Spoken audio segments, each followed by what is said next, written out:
Wow, got real quiet. Give me 1 second, I'll close the door.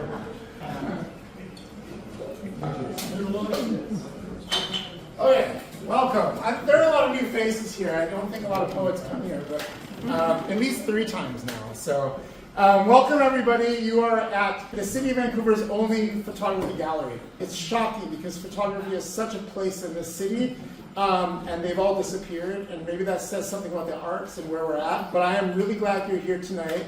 If you've looked around, you've noticed there are 100 pieces of art here tonight, and the reason is we're doing a photo festival here this month, all by ourselves. We probably had 200 to 250 people the other night at the opening. And if you count, one is missing, and the missing one was a cake. And we did a performance piece at the opening. So I'm sorry I can't offer you cake tonight. It did exist. I'm just really grateful for our poets here tonight. Words to the wise. I'm not going to say a lot about it. They've got all the language and verbs and other kinds of breathings and things that they do. So I'm just going to hand it over, but thank you for coming tonight. If you want to support the gallery in some way, please let me know. There are lots of ways to do that. I'm just glad you're here tonight, so thank you.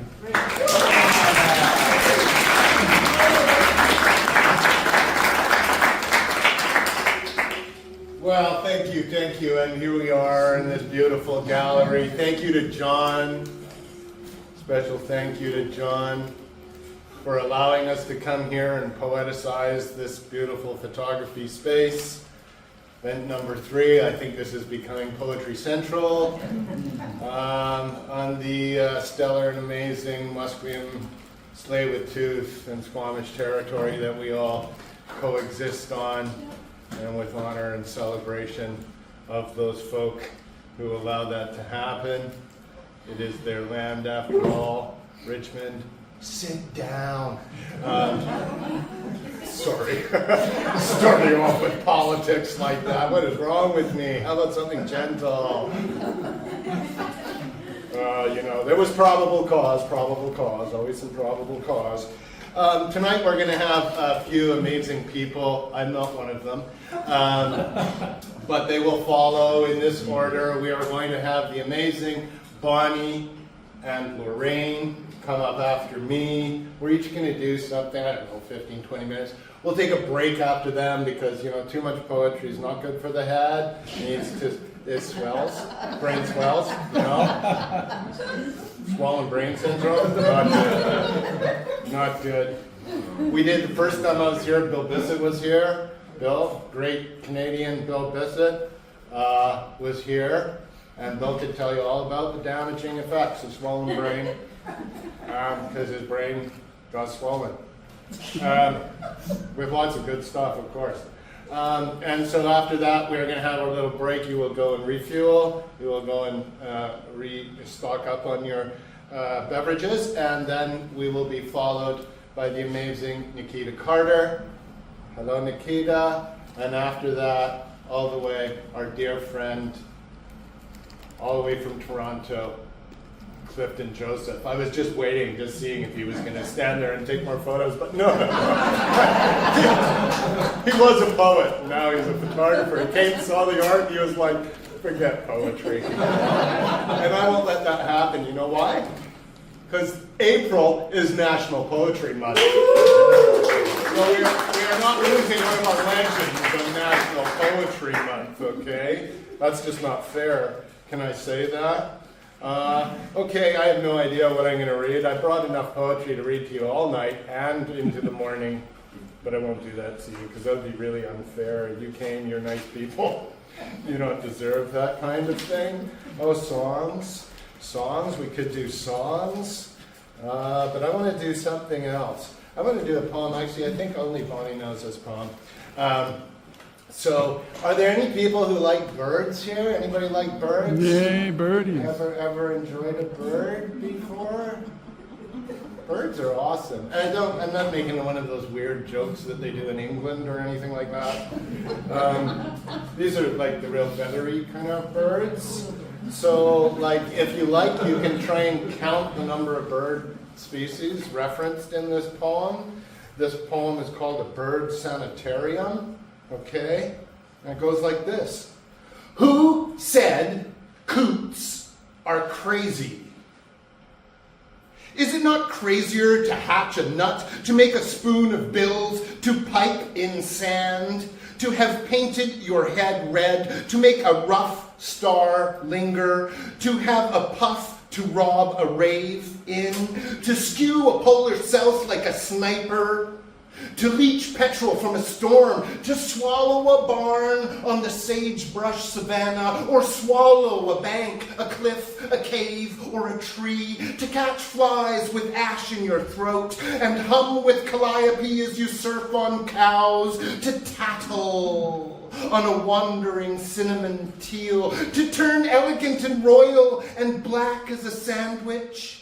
Is it not crazier to have bridled a mouse to a tit, to turn a stone black with the wag of a tail, to make wings with cedar wax and fly to the sun, to peck the ladder backed with wood, and choose between greater or lesser yellow legs? Is it not crazier to be bitter in America?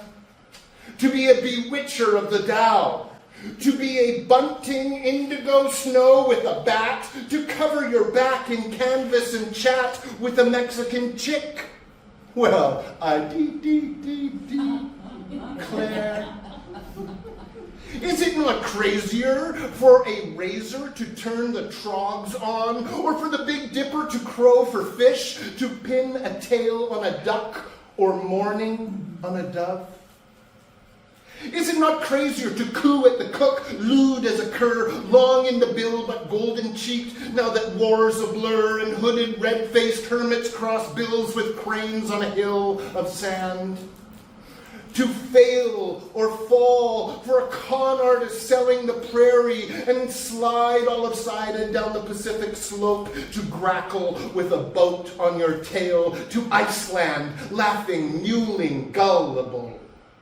To scrub Florida while smoking a Mexican jay, dark-eyed, strung out like a kite with long spurs lapping at the land, or go fishing for kings with a belt?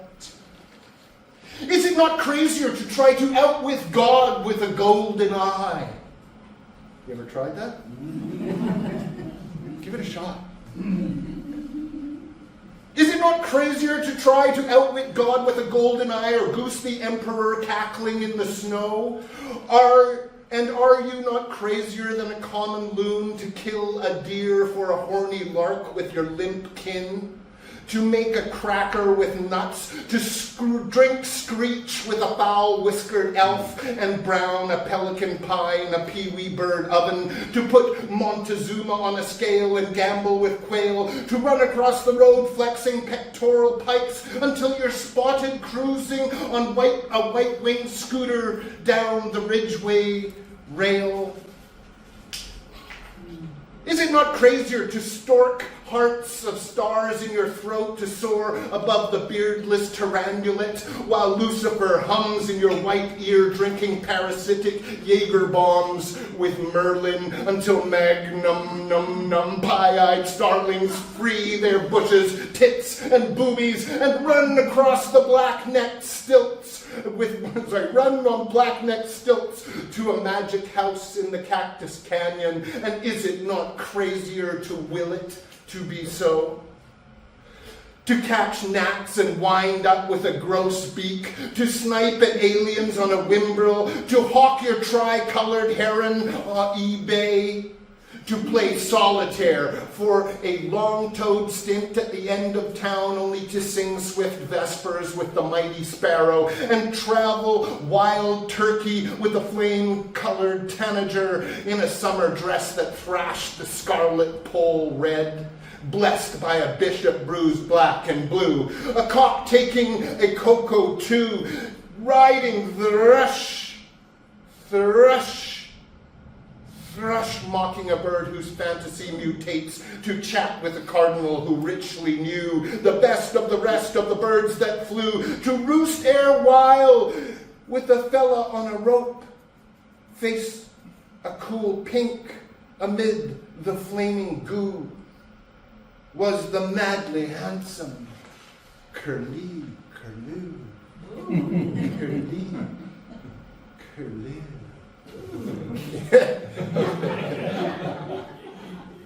Oh, you know, the birds deserve their time.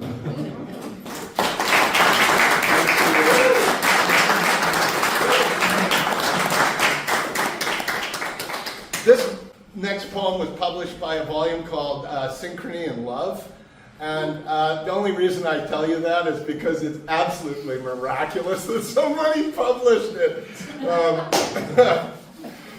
As brutal as it may be, I'll read it to you. Just because it has a follow-through on the bird theme. The accidents of birds and a temporal blindness, that any can escape the brutality of the past, as if. The persecution of matter, no water well wishes until we embrace all beings equally, by which I mean everything, birds and the trees in them, barnacles and the whales on them, here where humanity commits suicide and hubris drives by in a jag. Ciao. Splashing muddy water on the thin-skinned shadows of humanity, we'll make nests a bed of earth sickness and drown thirsty among the stars. The reality of television, a measly following of some dingleberry doxa, that gilded cistern in which we piss and take stock of the wind lest we be left wet-legged. I hold up a finger to find a breeze on which I might catch a ride back to Buddhism.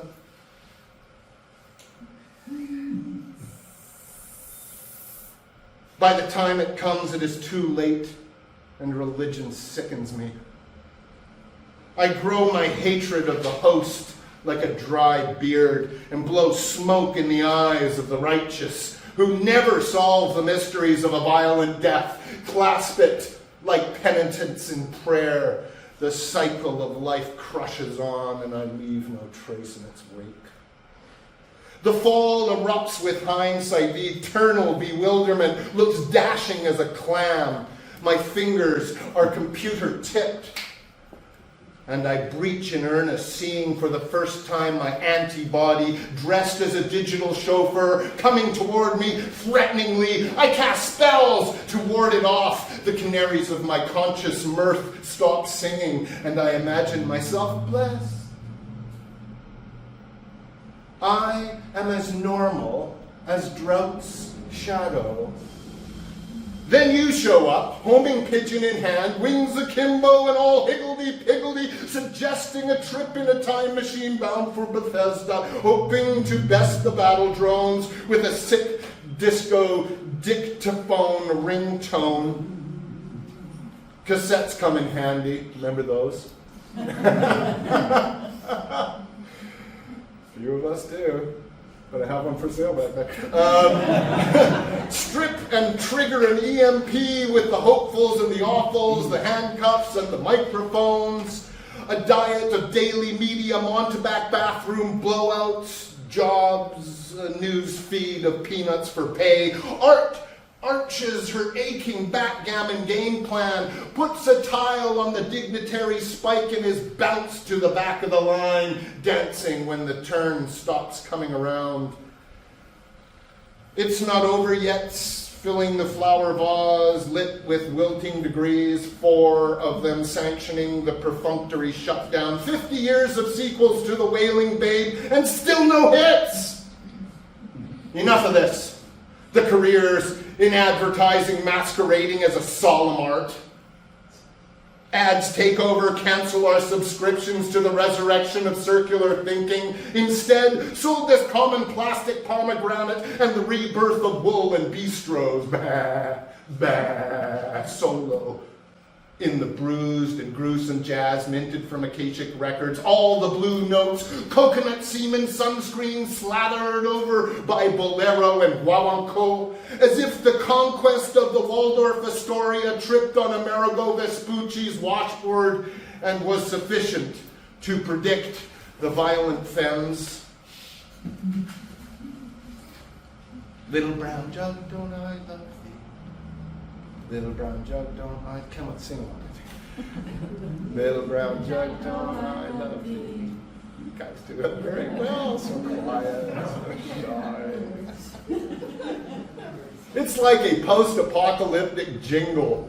Truth be told, we should have seen it coming. The hooplas and the sun-kissed fancy dancers, caterers holding court-martials, dressing in the gallant hats of conquistadors with some idiot movie star presiding like the beast over the judgment of the all might be and none the wiser for it.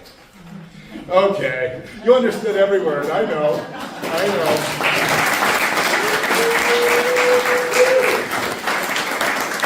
I know now you're thinking that the person who published it was clearly illiterate. They're like, it looks like poetry. It has some mind break. Did he fool us? This is called a merely awesome preservation. It's just plain weird. And that's okay, because after this, everybody else, they're going to just bring you back, connect with you personally, you know.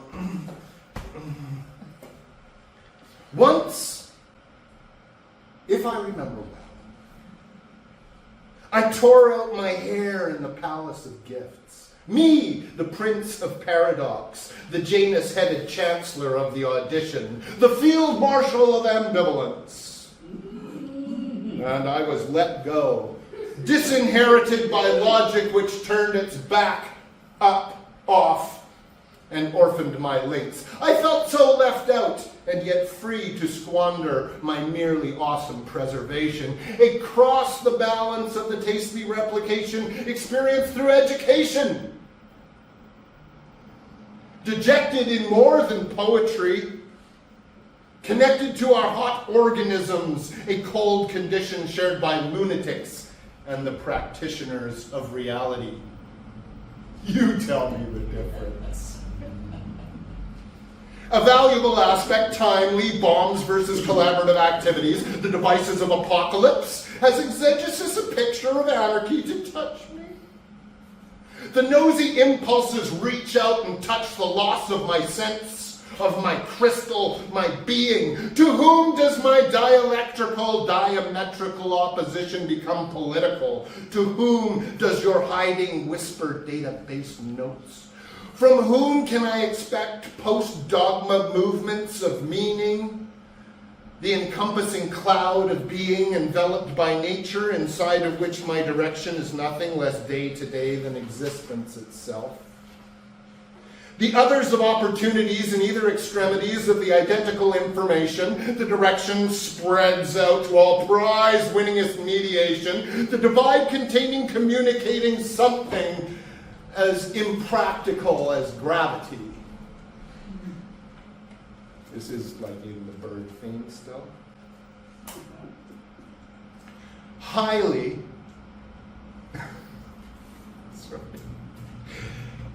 in 1986, I was printing ruins with my non-literal attention, the ruins of a citation I abandoned. As the author, I was writ yesterday, much offset, which my ontological eyes housed in quiz-smelling, wizened mass messages. One world stepped out into a genuine conundrum.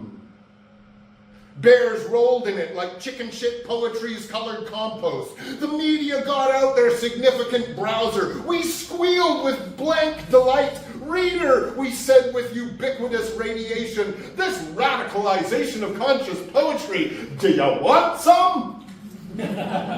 I'll take two, dude. Please, we must insist. It's classicist from the genre. It'll TV your teacher's sneakers. Gummies? We asked, the glorious gift of God backing into the corner tightly. Gumboot Drive. We came, we saw, we converted. The Saxplorable, unnameable and hologrammatic. Some uncongenial download might suspect us of accepting the tabletop virus, the dirty data of this Delta test, cut from some meat puppet and back up, too old to spring cup-handed, while hazmat suits trick us into accepting snowballs, the melting snow radiated rainbows. Antigen does come in black box fight to flight data. Three-toed lizard of meaning collection, weaning globe wielding twit. The reliable lizard sighing with no clock.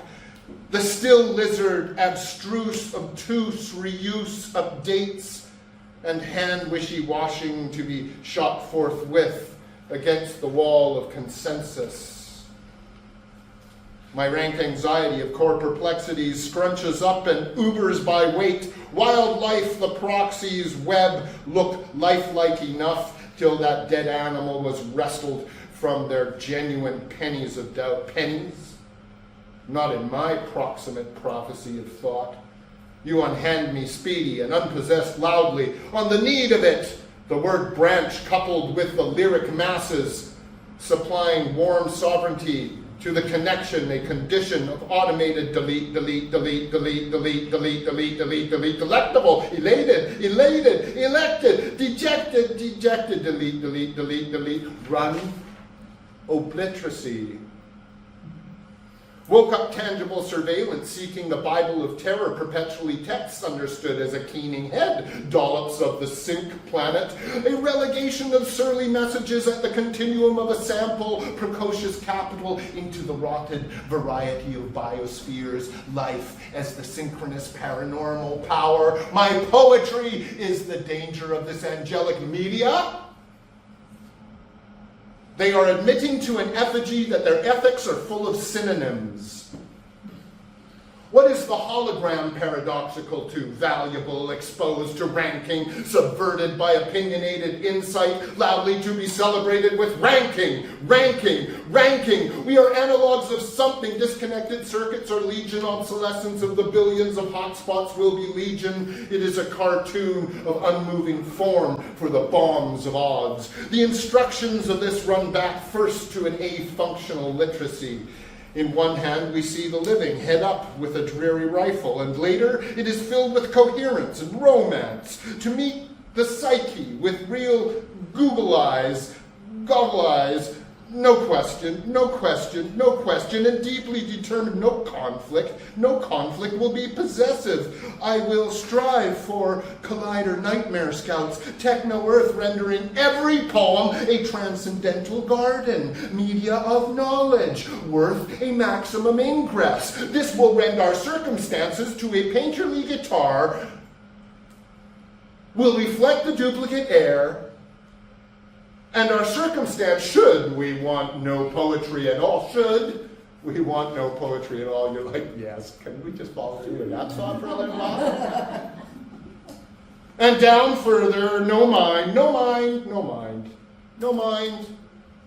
We will put away our root, resist the success, resist synchronized, destitute screen ecologies, resist perdition and the heavy-duty gutters of paper. We will talk with the range of needs.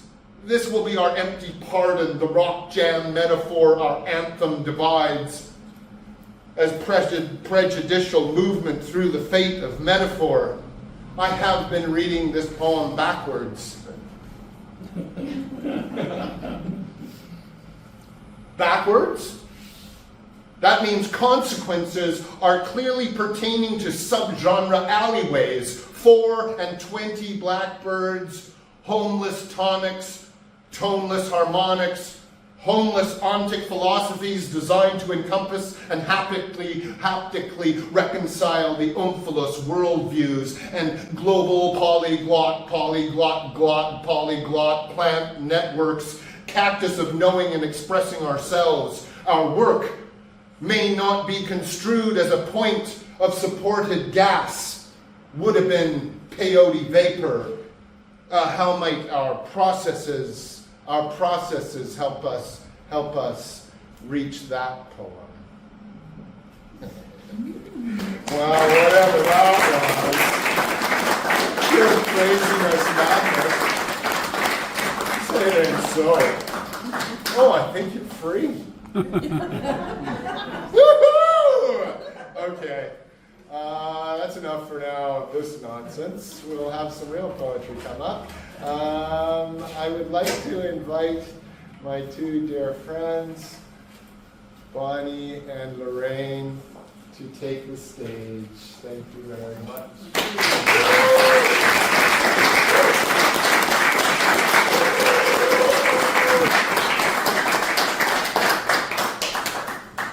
And now for something slightly different.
Say something, I'm giving up on you.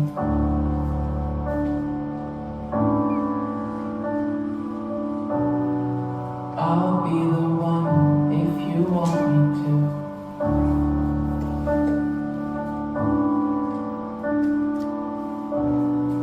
Anywhere I would have followed you.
I'm good at writing. I'm good at writing about happiness, pulling words from the sky to be inked on skin a moment no one expects. A new lover shares thread count whispers between bed sheets caught around twisted ankles and the curve of our backs, silhouettes of memory etched in the brewing pot of night. Holds us so close to the brink, our laughter and sighs rattle the roof long before thunder arrives. I can carry the friction of bone on bone, a birth canal pulled apart as wide as a sinkhole. A fetus slips along after an atmospheric river, clutching the sides, crying out. The lights from a multi-cinema screen pull up the world it has fallen into. And with all its shouts of protest, all is right in the world.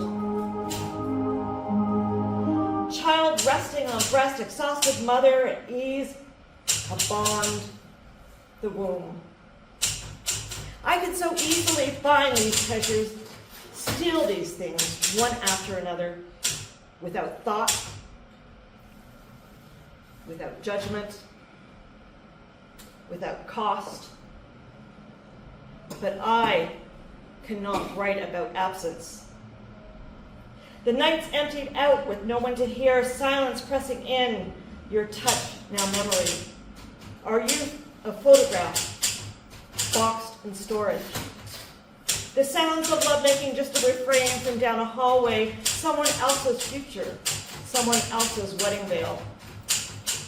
I cannot write about the pain of losing a child who's still here, or the fear of never seeing them again. Words clutter, stories not. Misunderstandings harden, grudges then feuds, the kind that sever even the small, ordinary hours. Grief does not end there. And then there was you. I could not write about the horror of losing you, of hearing you call my name in the middle of the night. Your desperate plea rips my chest open as your body loosens. It's cold and unravels before my eyes. I press my hand to yours, skin against skin, thinking if I hold tight enough, I could keep you from slipping over the threshold. But death is there, quietly calling. And even all of my love yous, soft, frantic, relentless, cannot stop you from leaving me. I cannot write about the silence in my head on bad days when words slip over the edge and I cannot reach them. Period. I can write about your happiness, your longings, your days, but I am only a scribe holding a pen in my hand. This is someone else's treasure, someone else's smile and kiss, stolen to fill the void left by life's vacancy. For my dear friend Alan.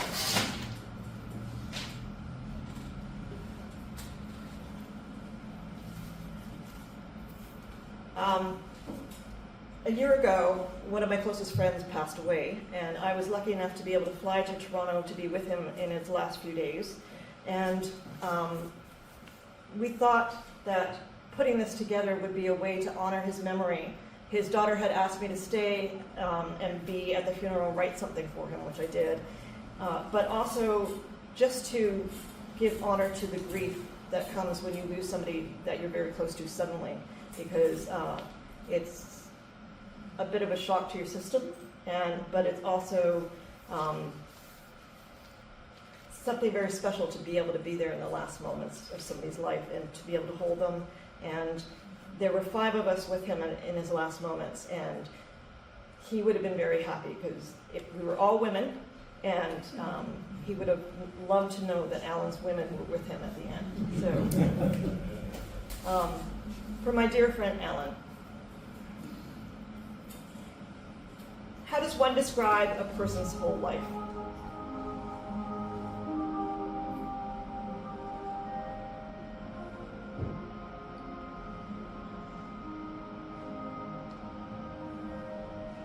How does one describe a person's whole life? You were a bright sun that shone on everyone, a golden ray that warmed hearts. These slim images of a picture captured from a distance, far too simple to explain a complex man. You were a steadfast wind, a voice for those who had none, because you chose to be. Or simply put, you were that sweet bass in the moon, a constant in a dark night sky, always present.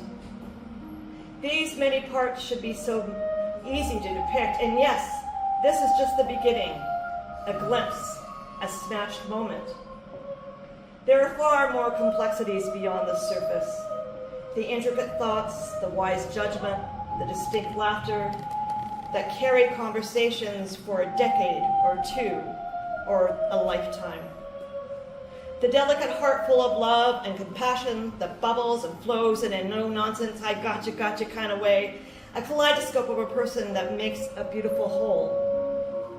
That is how you describe my friend Alan. How does one describe a person's whole life?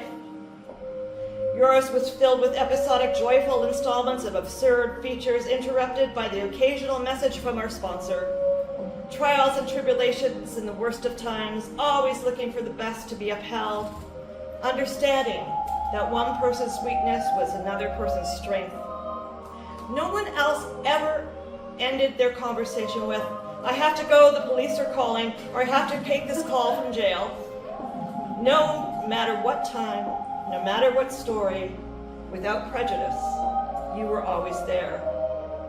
Your guys, your clients, your people, a solid rock when they faltered, a clear-thinking voice in the storm, a roadrunner of intervention when called upon.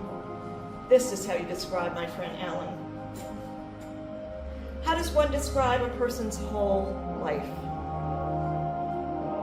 A beacon, a diamond, a treasure, a boyish smile, a whimsical phrase, a witty joke, a profound discussion, a historical treaty, a diagnostic of elections, the Middle East, religion, and Netflix shows. Trans-Siberian Orchestra concerts, the Messiah, Shakespeare in the Park, Michigan games, and of course, a Christmas story. This is how you describe my friend Alan. How does one describe a person's whole life? Saturday's rest, your CWT, clinical waste of time, Sunday morning newsrooms, Zoom's rooms, and FaceTime calls for early morning and evening kids and grandchildren chats filled with tales and laughter and pictures to share. Swanson dinners and TV shows, a DoorDash order. That is how a lifetime of conversations go. A weaving and meandering in and out of time and space and dogma and superstitions. Never too much, never forgotten. That is how you describe my friend Alan.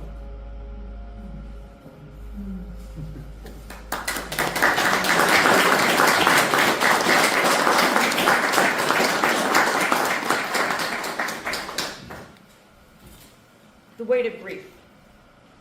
Today, the sadness is greater than the wail. It sits heavy on my chest, an albatross with wings too wide to escape this airless room, each breath a struggle, the tightness of grief pulling me into an unrelenting wind. I can't breathe, sorrow grips me. A tightening vice presses down on my ribs, a pulley that drags me lower into the earth, where the dirt soaks in heavy as stone. I feel myself becoming stuck, a root, entangled in the dark. Tears are supposed to release us, but what if they don't come? What if they're just too tired to rise, too heavy to fall? They sit on the window ledge, a geyser that refuses to break ground, a dam that holds its flood against the pressure of the world. I think about tomorrow, when it will all be okay. But for now, my stomach aches with the heaviness of wanting to move, yet there's no direction, no signpost, no light to guide me back where I used to be. Maybe if I lay down for a moment, an hour, a day, just to rest, I can find the reprieve that comes with surrender. A dream where your voice reaches me, coming to say hello, erasing our final goodbye.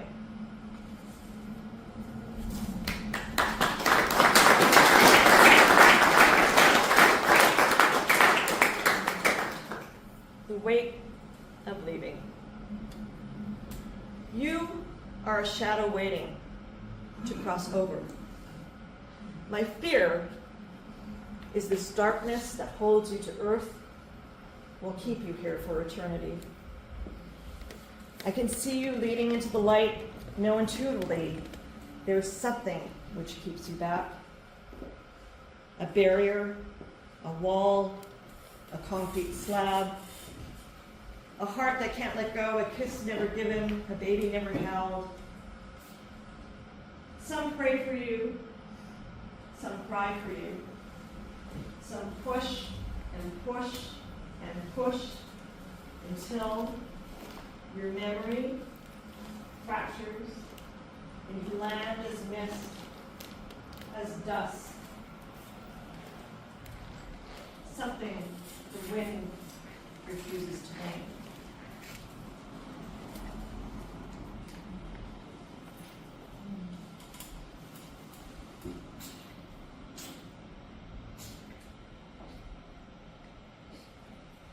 When is enough enough?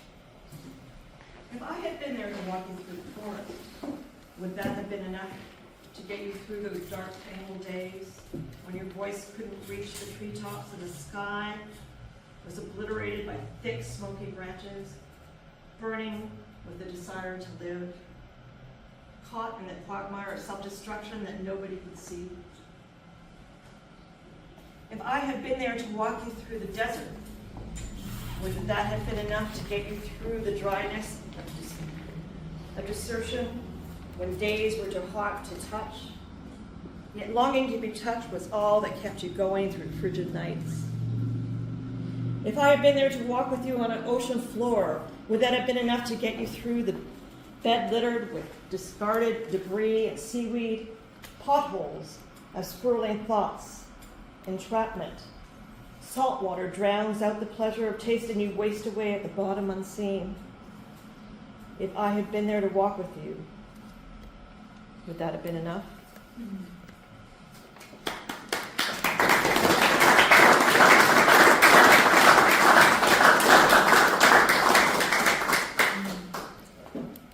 Orange mist on Miller Lake. For Alan with love. I've never been to Miller Lake. That place you all gathered as your children grew into shoes that became too small by the end of every summer. Campfire songs and leftover marshmallows, canoe races, country home meals became the substances that fed you over long winters until you could do it all again. A summertime for family and holy ghosts. I have never been to Miller Lake, where I heard you sat on a rock playing guitar so badly that children begged to do the dishes to get away. Your best friends throwing footballs at you to tell you, you have other talents. You wear their compliments around your broad shoulders. Ignore their insults as you throw the ball. It hits the water, and louder than anyone else you chant, Michigan, Michigan, Michigan! A reminder of the college days you never let go of, and no one dares tell you that the game is over. I've never been to Miller Lake, but I have listened to the stories over the phone time and time again of how so-and-so did this and so-and-so did that, and I hear the love in your voice as you hold this past close, or you try to pull a lid off a peanut butter jar, a leftover that went into your bag by mistake, so you claim too many years ago to remember. I never question what the best before date is, because you won't eat your memories. You close it up and order in instead. I have never been to Miller Lake, but I have imagined the orange haze above the water bouncing off the edge while you walk around it. Heard your stories over the years. While you sat at the corner of the dream, while your tired body and pain tried to hold on. calling from 3,000 miles away, know something is wrong. I don't have the heart to tell you how angry I am when you finally pick up, because I am so relieved to hear your voice, so sad to hear the weakness that has taken hold. I've never been to Miller Lake, but I see you there walking out to the middle, slowly sinking away from me, from all of us, because it's time, and I know I can't hold you anymore. The orange mist now takes you, and though I cry, there's comfort knowing that there's peace for you here. And I understand how it is you built these memories, a to-go kit for eternity. And I hope you know you will be one of mine.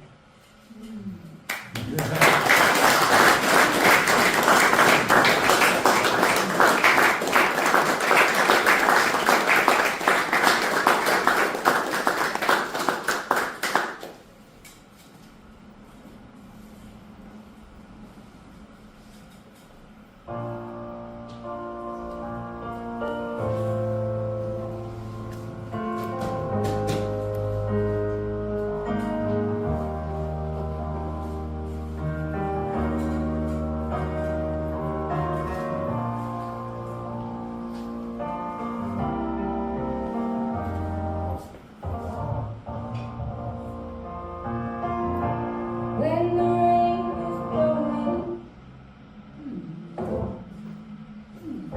and the whole world is on I could offer you all to make her my love. When the evening shadows and the stars appear, and there is no one there to dry your tears, I could hold you for 1,000,000 years to make you feel my love. I know you haven't made your mind up yet, but I will never be wrong. I've known it from the moment that we met. No doubt in my mind where you belong. I go hungry, I go glad. I can grow and down. No, there's nothing that I wouldn't do to make you feel my love.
give him another round of applause.